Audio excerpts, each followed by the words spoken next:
Dreamcatchers, welcome to another exciting day in the Writer's Haven. I'm your host, V. Helena, and today we're going to hear from best-selling and award-winning author Connie Briscoe.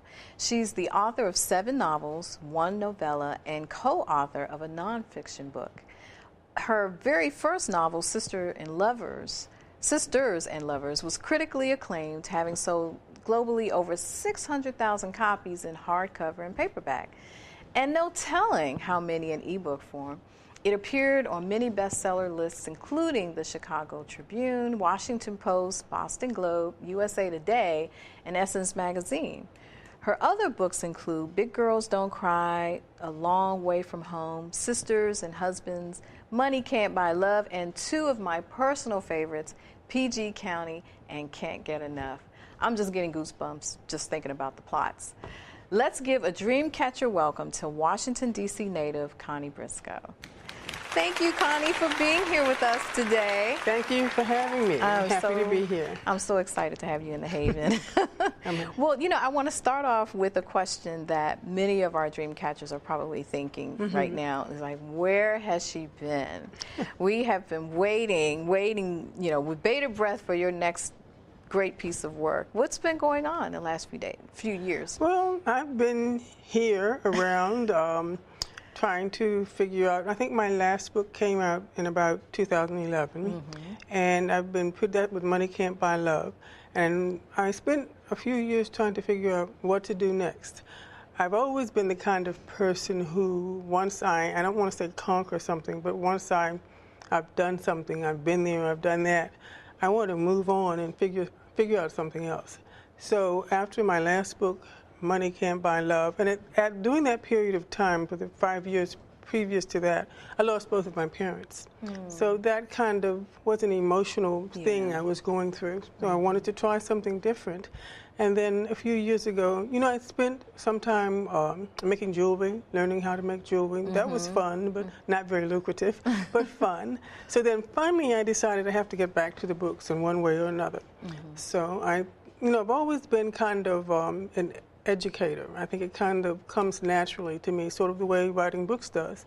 So I decided to embark on my second career, teaching aspiring authors and other writers to write novels. And I've spent a year creating a course online and testing that and launching that. And now I'm in the process of trying to get the word out more about that. Okay, that's wonderful. So is that the plotting room? That is, the plotting room is a part of it. I like to say, I often say that my office is Facebook. Okay. And on Facebook, I have 2 groups, both my business page, which is Connie Briscoe, author. And then the plotting room is a Facebook group that is also for authors and aspiring authors. And in that group, I sort of try to help people reach their dreams of becoming authors. A lot of those people in that group have also taken my course. Some have not taken it and want to take it, and hopefully will take it in the future. But it's really for everyone. Anyone who has written a book, who dreams about writing a book, and is on Facebook. Yeah, and you have some great resources there. I've visited a number of times, and you have a new ebook that just came out. Tell us about that. Yeah. Well, I decided that I wanted to get more information out to some of the people who wanted to write. And one of the things I noticed, the Facebook group is very helpful in teaching me or showing me what writers need, what aspiring authors need, what they're lacking, what their challenges are. And so one of the things I realized is that, well, surprisingly, what they have, the biggest challenge is finding the time to write, but also coming up with an idea that will sustain them through the length of a novel. A lot of authors, especially beginning authors, but successful authors too, lose confidence in their idea midway through. They're not sure that their idea is a good idea.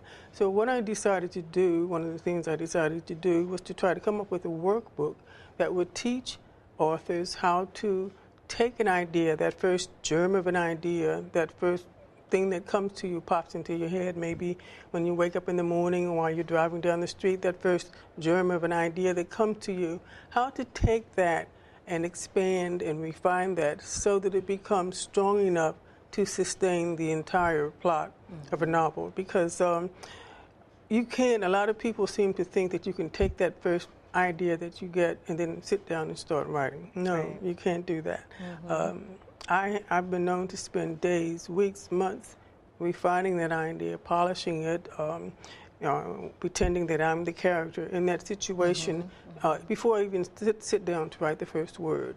I'm refining and polishing that idea. So the workbook takes you through those steps of after you find that idea, and I even help you to find an idea, if that's what you're struggling with, how to look around at the world around you to come up with an idea, and then how to take that idea further along the process to create something that you won't get bored with in the middle of writing the novel, or that your reader... Or get lost. Or get lost and not knowing what to do because the idea is strong enough. You have a character, you have conflict. All of those things you have to figure out before you even sit down to start writing. You should have those things worked out. And that's what the workbook helps you to do. Okay. I do have a copy. I haven't had a chance to open it up and take a look at it. But do you include outlining? Because I know not in the workbook. Okay. In my course, I have a course called Craft Your Novel. And that is really all about outlining. It's all about everything you need to do before you sit down and start to write the novel. Generally, there are two types of writers. We call them plotters, who are those who outline and plot every detail of the novel before they start to write, and what we call pantsers. And they're the ones who sit down and write by the seat of their pants. Okay. They don't do a lot of plotting. They get that first idea and they take it and run with it. And there are successful authors who do use both methods. But I think that those who are pantsers, who just sit down and run with it, probably do a lot more rewriting because they're doing the planning and the outlining and all that and coming up with the characters as they write. So the writing is much slower. They have to go back and make revisions. I prefer outlining and planning before I sit down to write because I want to be pretty sure that I will be able to reach somewhat of a satisfactory conclusion before I sit down and spend, several months writing the first few chapters. I want to know pretty much how it's going to turn out, and then I'll be satisfied with how it turns out. So I may spend weeks, even months, plotting and planning before I sit down to write, and that's creating characters and character arcs, picking out a plot structure, deciding how I'll do that. And that's what Craft Your Novel is all about, is teaching you how to plan and plot and outline so that you're not flying by the seat of your pants when you sit down to write. And that's so important because some authors or writers, particularly when they're in their infancy of their journey, will then get a little frustrated because they're not doing the upfront work. Yeah, they can't finish. They can't get through. Things aren't working, so they get frustrated, and it's because they haven't taken the time to work out the details. Writing tends to have both left side of your brain activity and right side of your brain activity. I think the more analytical is the left side. Is that the right side? Well, no, the left is the logical, yes. Okay. The left side, you're right. The left side is logical. I prefer to do that in the beginning, get that out of the way, and then once I get into the novel, switch over to the right side, or the more creative side, and sort of just let that go. And it's easier to let that go if you've worked out all those details and all those plot points in your character arc and all those things before you start.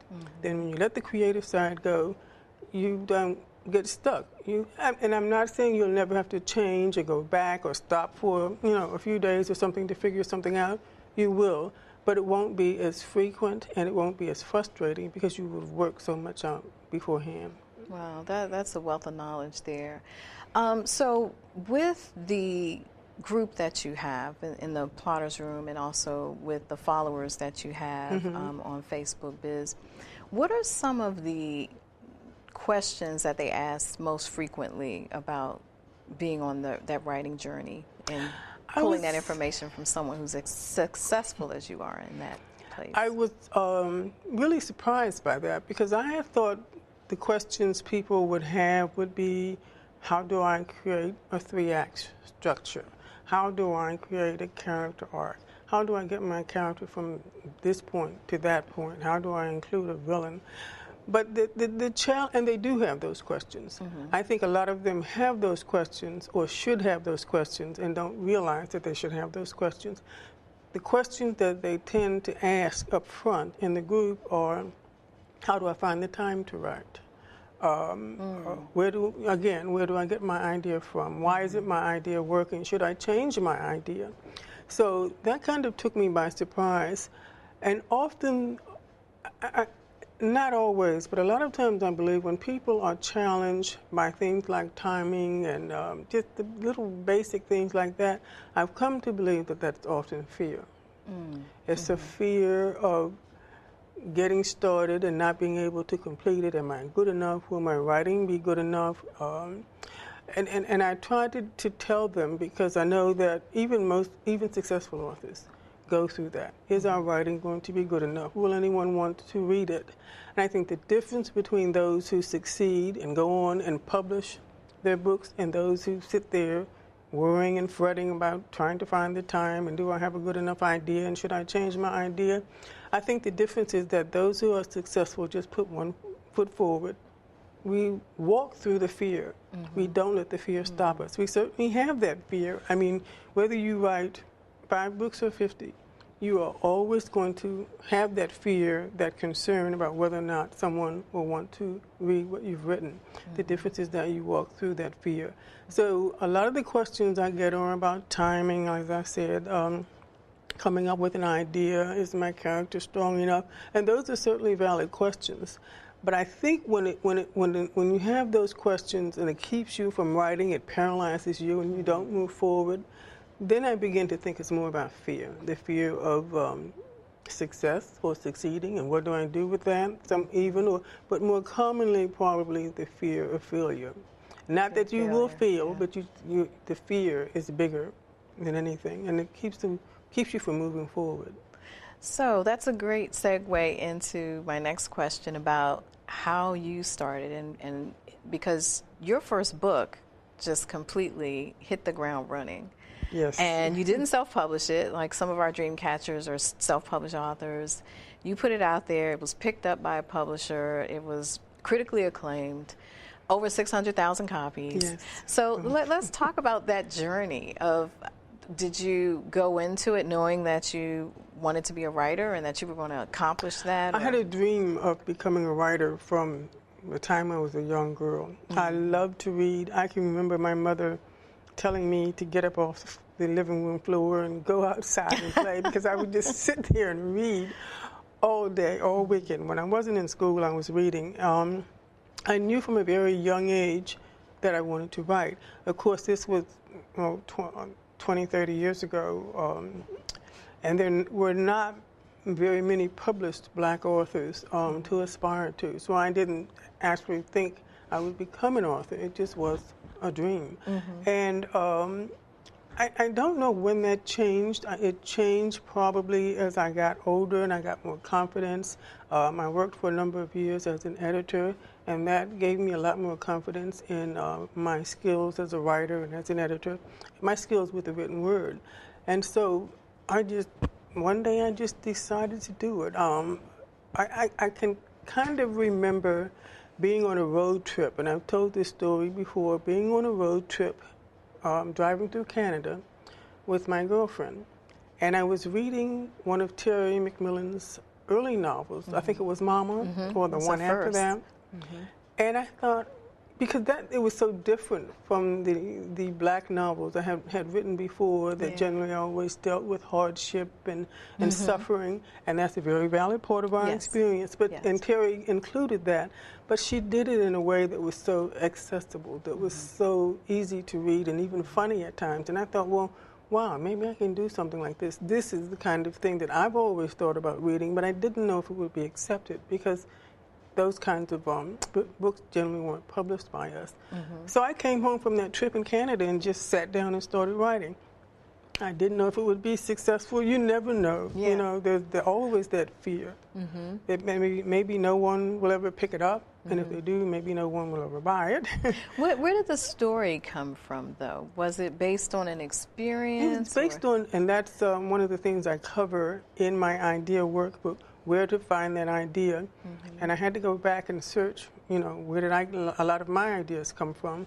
That one came from my life. At that time, I was in my 30s, and I was single, and most of my girlfriends were still single. We were all searching for Mr. Right. And I had a sister who I think was married, and I think she might have been the inspiration for some of the married sisters. But it was generally just came from looking at my life and the lives of the women who were similar ages and in similar lifestyles around me, and the experiences they had with dating men and the ups and downs. Especially in this area. Especially in this area, yes, and it's based in this area. You know, very. And I try to tell young authors, you don't have to write about monsters and spaceships and world, you know, things that you may not know that much about. Yeah. Write about what you know best, but you have to learn how to look at your life and how to take it and apply it to the bigger world and to other people. And the success of Sisters and Lovers, I think, even took not just me by surprise, but also the publishers by surprise too. Yeah, a lot of it was timing. I was fortunate in the sense of timing. I think before Sisters and Lovers came out, Terry McMillan, at the time when I was writing it, Waiting to Exhale had not come out. But by the time it was published, Waiting to Exhale had come out. And so that's one of the reasons why I think it sold so quickly. It was because all the publishers were looking for the next Waiting to Exhale. So I was fortunate with the timing, but I've always thought, you know, timing, luck is 99% preparation and 1% timing. Right, right. Okay, so you mentioned Terry McMillan. Who are some of the authors that you pay homage to? Certainly Terry, because I think she opened a lot of doors for a more commercial or contemporary type of fiction from black authors. Before Terry, there was none. I mean, we had some great authors, but not very much contemporary or commercial fiction. And actually, going back in time, I would say Zora Neale Hurston. I love her work. Their Eyes Were Watching God, one of my favorite books. But Zora was also sort of different for her time in that she was writing about not so much suffering, but the women had a kind of sass and a kind of contemporary live and love type of lifestyle. It was like a spiritual element. There was a lot of spirituality in the book too. Yeah, to her work. And you know, she puts me, Tina McElroy Ansa puts me in the mind of Zora Neale Hurston. Okay. Yeah, she does. Yeah, she's another great writer. But I would have to say those are the two. I have to confess, I haven't read a fiction book in quite some time. Generally, when I'm picking up books, it's business books. The last fiction book, although I buy them all the time, I have piles in my house like that. So whenever the mood strikes me, I have something to read. But the last fiction book I read was actually a children's book, because it was an author I had on, I've been doing some live things on Facebook, and it was an author I had last week who had written a children's book. It's like Grandma, was it Grandma had too? A Grandma too. Yeah. So I read that. It was really cute, and I loved it because one of my novels was historical. And in this book, she takes the grandmother takes the child back in time to the things that they did as a young child. But at the end of the book, there's a place where you can have the child write about their history and their ancestors, and do their family tree and all that. So and that was very interesting for me. I enjoyed that. Yeah, that is good. The children's books and young adult books, authors, seem to really be taking off now. Yeah, but that's a very competitive field, very tough. But yes, they've always been very popular. You also, one of the challenges with those books is you also need a good illustrator generally. Yeah. Not so much for the young adult, but certainly for the children's books, you need a good illustrator in addition to the writing. Right. But it's not, again, not as easy as it looks because it's very, very competitive. So many people want to do that you know, it's a lot of competition. Okay, so I know that your focus right now is in helping other aspiring authors to meet their goal. But if we could go back in time a little bit to just talk about your process in general for writing, just writing in general, whether it's the book that you just finished. You know, you talked about outlining, you talked about the idea. But does Connie Briscoe wake up like 5 o'clock in the morning? Like I've heard so many authors say this, and you know, consistently every day. And are you writing linearly? Are you writing? Okay, today I want to work on this chapter, but tomorrow it might be a different chapter, maybe chapter 5 versus chapter 6. You're bringing a lot of that back to me. It's been a while, but like I said, the first thing I do is outline. Before I sit down to write, I have a detailed outline, I have character sketches, I have a timeline, I have all of that. And that's constantly being revised as I write. I've never been one of these people who believe that you must write every day. Okay. Unless you have a deadline. Okay. That's when I will write every day. I write most days, probably 5 or 6 days a week. But I need one day to just de-stress. Yeah. To just, you know, forget about the book and relax so that I'm stronger and more creative when I do come back to the book. But yes, when I'm writing, I generally write 5 or 6 days a week, 7 as the deadline approaches, and it varies, but pretty much I'll write maybe a chapter or a scene a day. Then the next day, and there are debates about this, do you revise as you write? I tend to revise some as I write. I'll go back and look at the previous day's writing, make minor changes, and I do that so that I can get a fresh idea of where I left off and then just carry on to the next chapter or two or however much. And are you typing or are you writing? I type. The first novel, when I first wrote, it was before computers really took off, and I would type.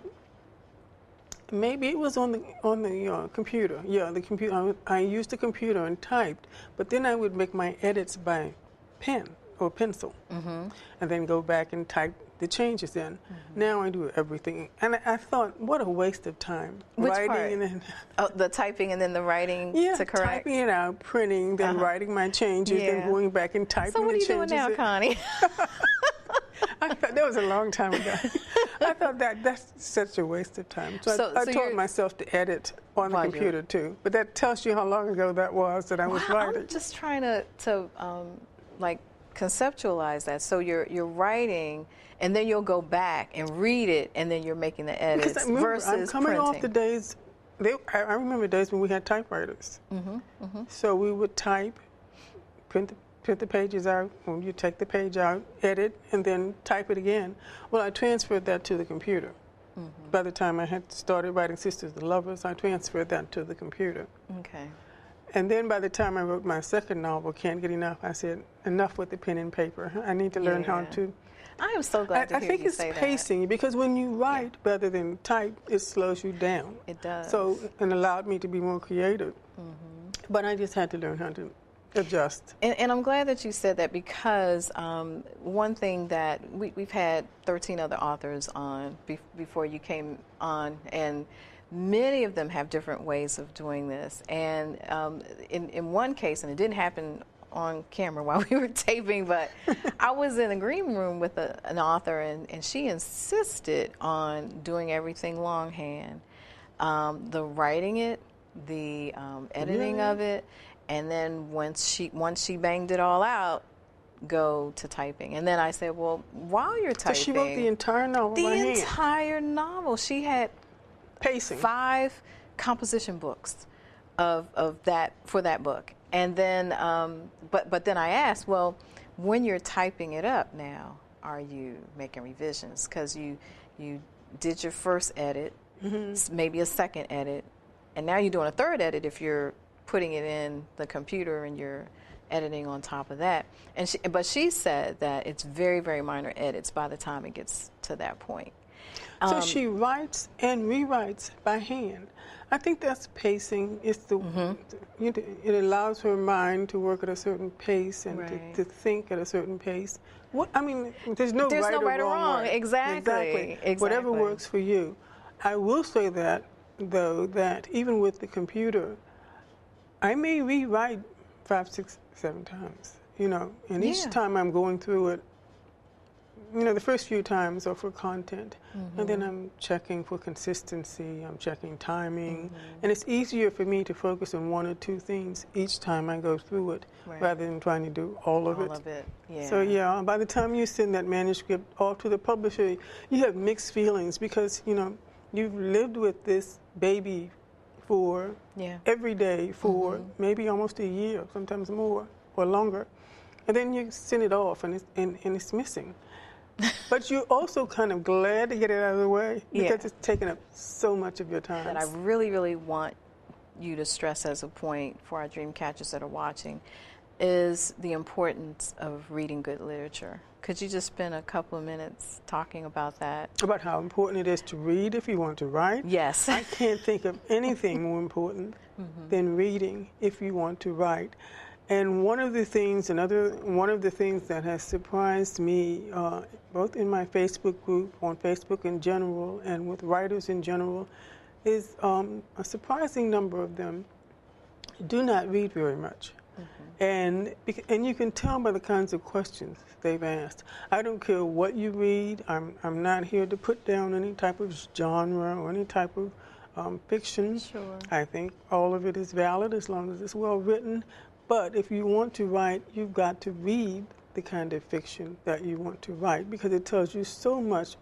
All books have beginnings, middle, and end, and genres have different features that appear always in those books. And if you don't read those books, you don't know what to include. You don't know how to structure your book. They have certain types of characters who behave a certain way. Yes, every book is different. You put your own spin on your book. But if you want to write, especially in a particular genre, you have to know what that looks like. And it's never as easy as it looks. Even after you've done it 10, 15, 20 times, writing a book is hard work. And so, it's very, very important that you read. I think any successful author, especially fiction, will tell you that they've read hundreds of fiction books. Yeah. When I was younger, I read a book. I was always reading something. I'm still always reading something. It might not be fiction, but when I was younger, I read fiction all the time. Sometimes 1, 2, 3 books a week. And would you say that in reading other authors, I mean, really good literature, that it also helps in you finding your own voice? It helps you to become a better writer. It helps you to find your own voice, and actually, and some people may frown on this, but if you are struggling with trying to find your own voice, struggling with the actual process of putting words on the paper, take your favorite author, pick a few paragraphs, and just start typing and copying that author. You're not cheating, you're not copying. I mean, I did it, but it helps you to understand the flow. It helps you to understand the pacing. It helps you to understand how a writer puts words together, how they shift from scene to scene, and transitions, things like that. Then put it away and do it yourself. But certainly reading helps in so many ways. You can't be a writer if you don't read. Yeah. Well, Connie, thank you so much for coming on. I can't even gather where the time went.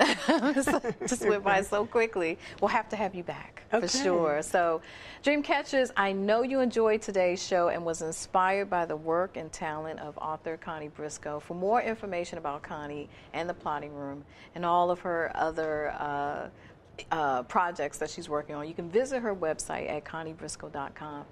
Next week in the Haven, join us for a discussion with author D.M. Cuffey, who will discuss her book at least once. Until then, catch fire on purpose.